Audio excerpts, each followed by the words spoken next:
It may be summer, but school is still in session for some UNLV students, but they're not just working on grades.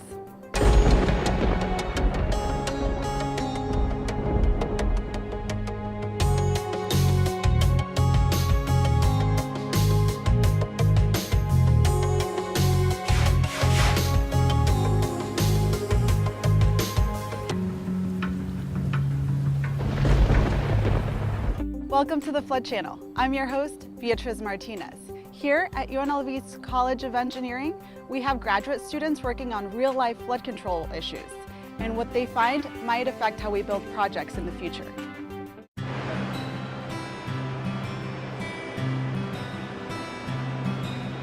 So we're at the UNLV Fluids Lab. We're at the engineering department of UNLV. They have a flume here at the water lab.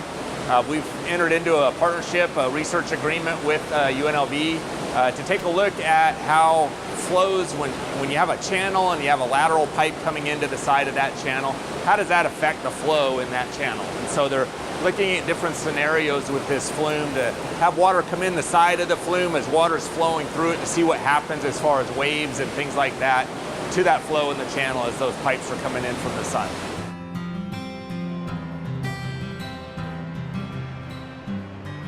So we use channels all the time in our structures. We always have pipes that come into the side of those channels.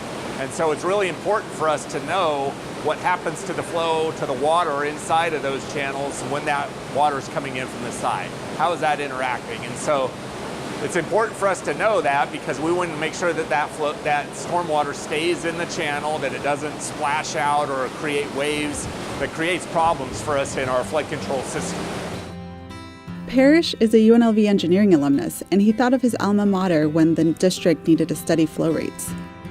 The flood control district is very much aware of the students' needs, financial needs, as well as their technical needs to have problems that are local and can see the solutions that they are proposing, implemented, and have a positive impact on the community. This particular project deals with the flood control channels. During a flood, the flow in the flood channels is very fast. However, the flood control channels also have input from the side pipes that come from the neighboring developments. Now, there is a code that says that the incoming pipe into the flood channel cannot be more than 15 degrees off from the channel. Now, this is the code. The purpose of the code is to make sure that the incoming flow from the pipes does not interfere with the main flow of the channel. Now, of course, 15 degrees is quite severe because it requires a lot of real estate and developers don't like that. So the flood control district approached us and asked us if we can study changing the 15-degree angle to 30 degrees, possibly 45 degrees, or even 90 degrees, and see the impact of that to the flow in the main channel. The study will help the district with its design regulations. It helps the university by providing real-life science problems to solve. But it is also helping one student earn his PhD. Here we are in the lab where the flume is, and here is where we take the tests. And as you can see, we have the side flow there, the pipe that comes in 90 degrees. And we have some instruments here, like the box that is in here. I use this one to run the flume. If I turn this on, it pumps the water from back there into the flume. And then we have some instruments to measure the flow and the speed of the flow.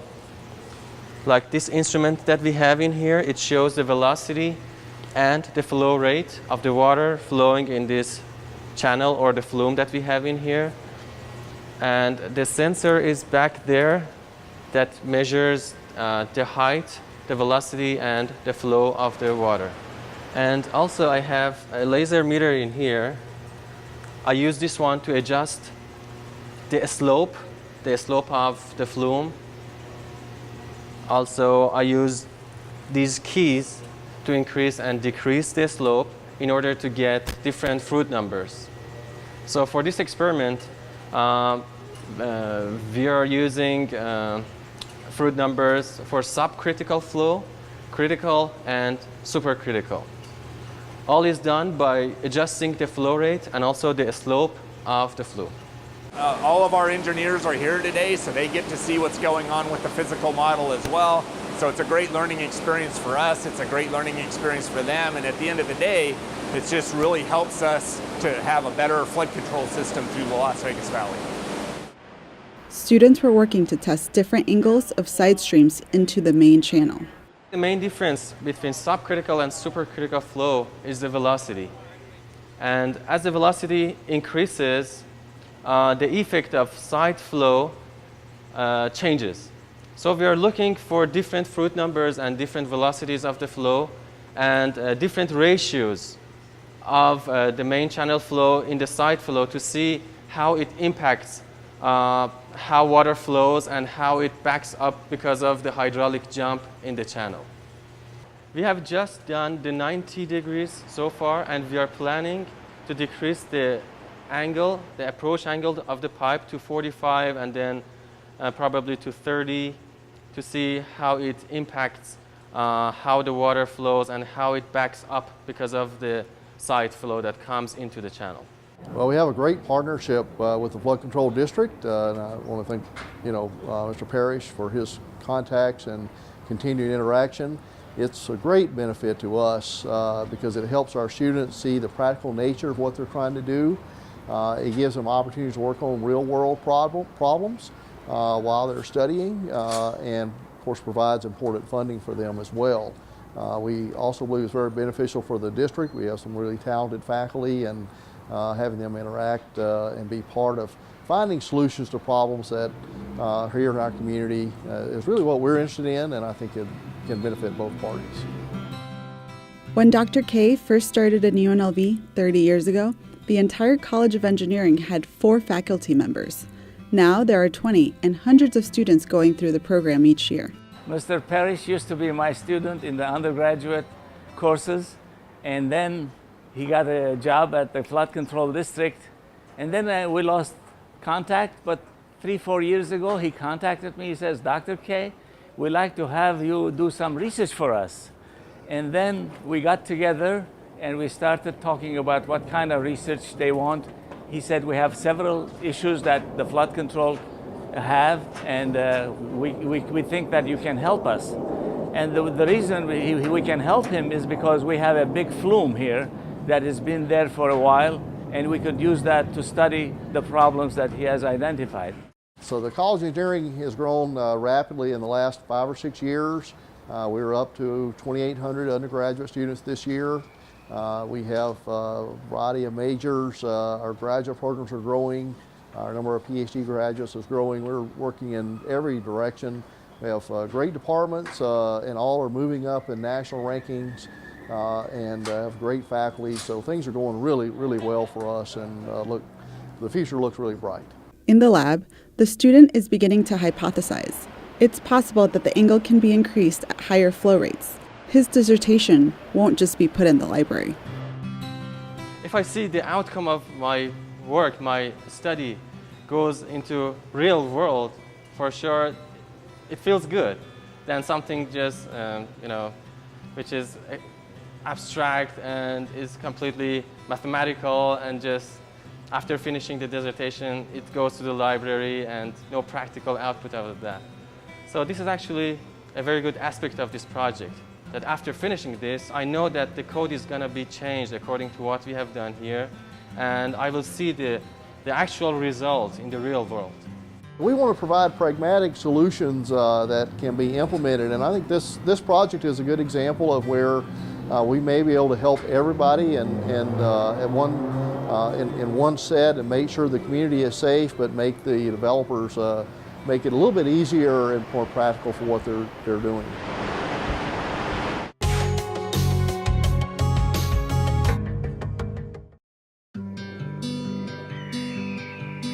Lake Mead is full of life, a seemingly endless aquatic parade, attracting and sustaining busy desert creatures. It's one of the most diverse ecosystems in Nevada, with species found nowhere else on Earth. But every time soap suds run down your driveway, oil drips in the streets, fertilizer washes off your lawn, or random trash gets swept in our storm sewers, their home gets a little uglier. They get a little sicker. If we don't take simple steps to change our ways, soon you'll wonder where all our friends have gone. It's time to clean up our act, Southern Nevada. To get your home or business lake-friendly certified, visit belakefriendly.com.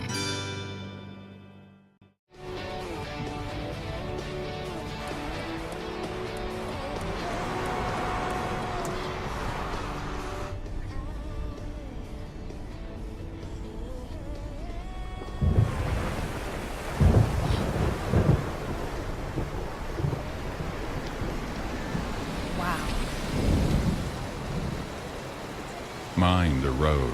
Flash flood season is here.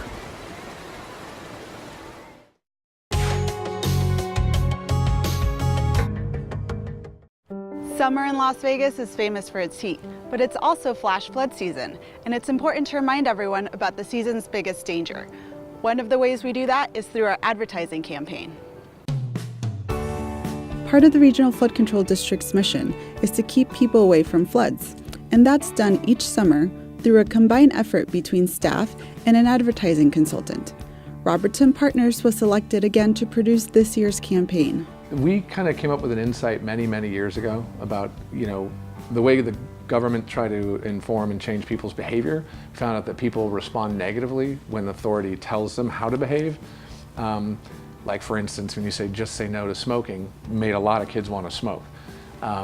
But the strategy we looked at the principle of social proof, which is a psychological concept which explores human behavior, that people in risky situations look to others and how they behave to determine how to behave themselves. And they're more concerned about being embarrassed by doing the wrong thing than they are about doing the right thing in terms of what some authority wants them to do. We created ad campaigns that showed people who decided to take that risk and drive through water and do the foolish thing. We wanted to hold them up as sort of fools so that other people would say, I don't want to be that guy. And then we went to research and found out we had people who would quote the campaign and said, I didn't want to end up like that person. So strategically what we thought would happen and hoped would happen actually happened and positively changed behavior. One of the most successful campaigns Robertson created for the district was a series of license plates that made the viewer understand flooding from the view of someone whose vehicle got swept away. I think what worked about that campaign most, it wasn't the idea it was conveying about, that this is foolish behavior, don't do this. It was the fact that taking something from popular culture, which was this vanity plates, these personalized plates people love to do and express themselves, and putting those on billboards, and then also attaching a contest to it where like people could come up with their own lines. Every time it was the interaction. There was when you saw those billboards, you had to think and decipher a puzzle, and in doing so, you were engaged in a way most ads aren't. Ads are generally passive. You see it, it's an impression or something, but it doesn't require interaction between you. So that's why I think the fact that people had fun with them, boom, was like key to the memory. And yeah, and then they looked forward. I mean, there was a point years into that campaign where the ad agency didn't really write the lines anymore. They were coming out of consumer submissions on the website, hundreds of them. So that was cool. The district surveys Clark County residents every 2 years to find out what they know about flash flooding and to see if they've been receiving the district's safety message. The current survey influenced how Robertson crafted the current campaign. So every year the numbers change a little bit, but the Flood Control District, has done an amazing job at mitigating flooding through all the detention basins and work they're doing. So that's created a little bit of a problem though. The less floods there are, the less top of mind it is, and you'll start to see positive behaviors lapse, especially amongst new residents and young people who think they're invincible.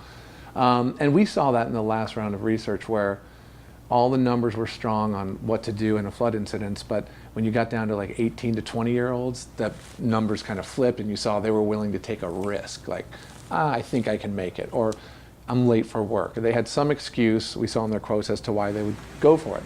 But when you come to an intersection and you've got to make the choice to go through that, you're entering into a competition with water. And the tagline is water always wins. No matter who you are, no matter if you're driving a truck, what you're late for, you're going to get stuck. So we have this campaign where it's like, flash flood 1, running late 0. Again, it incorporates a little bit of humor in that idea of making you look foolish for taking these risks. It's another one, flash floods 1, you only live once 0. Water always wins. We just want to remind kids, we want to do something that's sticky so that if a kid in particular comes up to the intersection, in their brain, before they decide to hit that gas, they go, I'm about to be on a billboard, is a possibility for me if I do this. So that was it, trying to create a wedge between them and that risky decision. The district tries to get its message to as many Clark County residents as possible. This means using a combination of digital, TV, radio, and billboard messages. It also means reaching out to specific audiences in ethnic or rural newspapers. We're going to be everywhere. I mean, the media landscape over the last 10 years is fragmented beyond, it's hard to conceive. And there's new channels coming online every day. A lot of it mostly is social and digital. People are spending most of their time on their phone, more so than laptops, desktops, and televisions at home. So we're really going heavy into social media to make sure, especially we reach that. We're calling them the young invincibles. Like we put a sort of a layer of hyper-targeting over that age group because they're the ones that we most need to convince not to do this. Billboards are still some of the most successful ways to reach motorists. And since about half of flash flooding deaths occur to people in vehicles, it's important to target people while they're driving. During actual flood events, electronic billboard messages switch over to immediate warnings. It's another way Robertson Partners keeps the campaign fresh. We're about 18, 20 people, kind of a boutique agency, creative shop. I think what makes us different is, as an owner, I'm a creative director, and usually it's account guys and strategists who run the companies because the creatives are too unruly. So that means our creative department sort of doesn't have some guy who's telling them, no, don't do good ideas or whatever. So we're a creatively driven shop. We're unique in the market that we don't focus on hospitality and gaming. Like most of the agencies here are just serving the Las Vegas Strip. We got more into local businesses, community development, real estate, and government work. In addition to flood control, we do some work with RTC and a few other things because, in particular, we think the work for the community is something, aside from, we've worked for McDonald's, Capriotti's, automotive, Ford Country. I mean, we do almost every category, and it's good to help them succeed and sell product. But when you can actually do something that maybe saves someone's life, that's something that feels a little bit more important, to take home with you at the end of the day. So we really love doing the public service work, and we'll continue to seek to do more.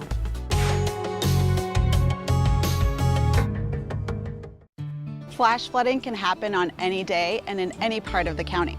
One of the best ways you can stay protected is by purchasing flood insurance for your property. For some people, it costs as little as $1 a day. Flooding is not covered under homeowners or renters insurance policies. Just a few inches of water can cause thousands of dollars in damage.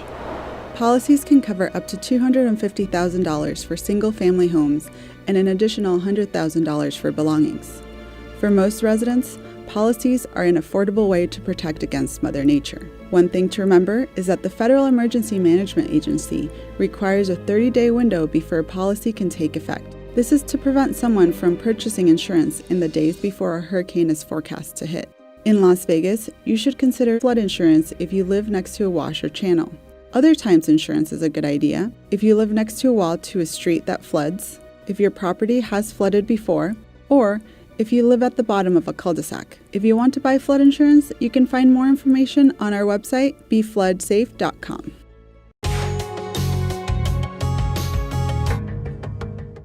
We have all seen the devastation that floods can cause to homes and lives in Clark County. Has your neighborhood or home ever been affected by major storms? Federal flood insurance is a smart and cost-effective investment if you think your home is vulnerable. Some easy-to-understand assessments can help determine if you need flood insurance. Call your insurance agent or call 1-888-CALL-FLOOD or visit the Regional Flood Control District's website for guidance.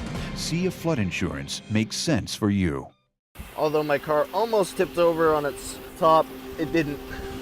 So you can see I'm floating down in the middle of this weather. I've called 911. They told me to roll down my windows and stay in the car, and hopefully they'll be here soon.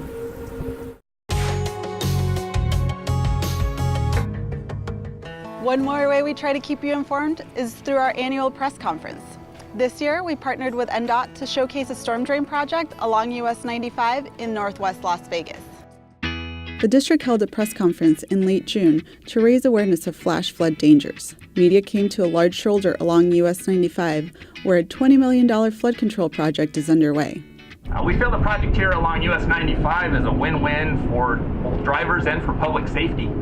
It's not only a great roadway project, but it's also a great flood control project. When we work together with NDOT on major projects such as this, we minimize the disturbance to traffic.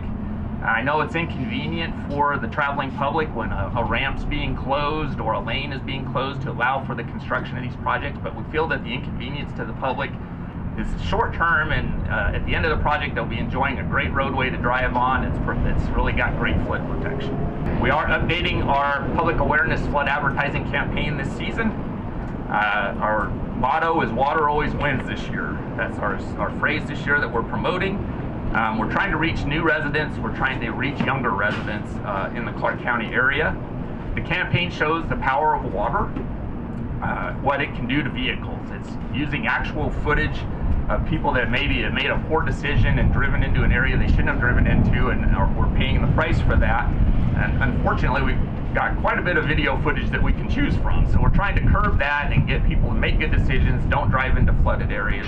Media conducted interviews and helped get the district's message to a wider audience. It's worth noting, as Steve did, that we had 8+ swiftwater rescues last year in the Las Vegas Valley, 3 deaths over the last 2 years. A lot of these deaths are occurring in vulnerable populations, and think tourists, homeless, children, people who often don't get the messaging that we put out there as hard as we try. Our messaging is having an effect, but a lot of times we're not reaching a lot of these vulnerable populations. The homeless population especially is at risk due to the fact that they set up shop sometimes in washes or behind barricades near washes, and then wind up getting washed in. And likewise, I say this every year because it needs to be said. Talk to your children. Tell them to stay out of these washes. They're not an area you need to be playing in. With flash flood season upon us, it's very important to stay aware of any change in weather. To help you out, you can follow us on Twitter at Regional Flood, or go to our website, regionalflood.org, where you can get information from over 200 rain gauges. Remember, water always wins. Stay safe this summer.